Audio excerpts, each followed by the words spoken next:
Iran Israel যুদ্ধ আবহে রাজ্যে জ্বালানি সংকটের গুজব। আর এই গুজবের কারণে রাজ্যে বিভিন্ন পেট্রোল পাম্পগুলিতে সোমবার সন্ধ্যে থেকে যান চালকদের দীর্ঘ লাইন দেখা যায়। সরকারিভাবে জ্বালানি সংকটের কোনো বিজ্ঞপ্তি জারি করা হয়নি, তারপরও রাজ্য জুড়ে গুজবের কারণে যান চালকরা দ্বিধাগ্রস্ত।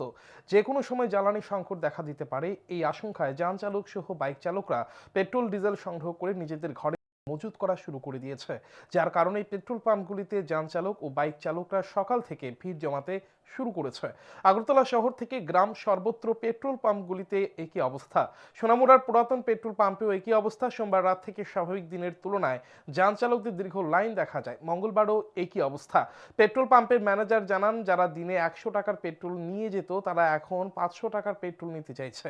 ওনারা আগে যেখানে দিনে ২.৫ থেকে ৩,০০০ লিটার পেট্রোল বিক্রয় করতেন, সেখানে সোমবার ১০,০০০ লিটার পেট্রোল বিক্রয় করেছেন। সকলে যেন পেট্রোল পায় তার জন্য বাইকে ২০০ টাকা ও গাড়িতে ৫০০ টাকা করে পেট্রোল দিচ্ছেন। যদিও সরকারিভাবে এই ধরনের নিয়ম করার জন্য বলা হয়নি। তিনি আরও জানান, রাজ্যে কোনো ধরনের পেট্রোল কিংবা ডিজেল সংকট নেই। সরকারিভাবেও পেট্রোল সংকটের বিষয়ে কোনো কিছু জানানো হয়নি। শুধুমাত্র গুজবের কারণে মানুষ পেট্রোল পাম্পে ভিড় জমাচ্ছে।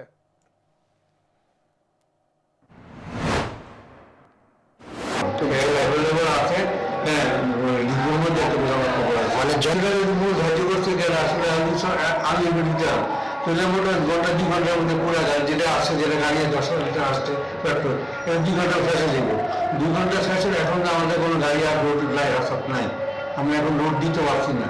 হ্যাঁ, তো তুমি ২-৩ দিন অফ থাকবো, তো মানুষও আমরা যার ১০০ টাকা তেল পড়ে সে এখন ৫০০-১০০০ টাকা তেল করে দিতে, সুতরাং এটা তো সবাই যেতে পায়, এই যে ২০০ টাকা করতে আসছে।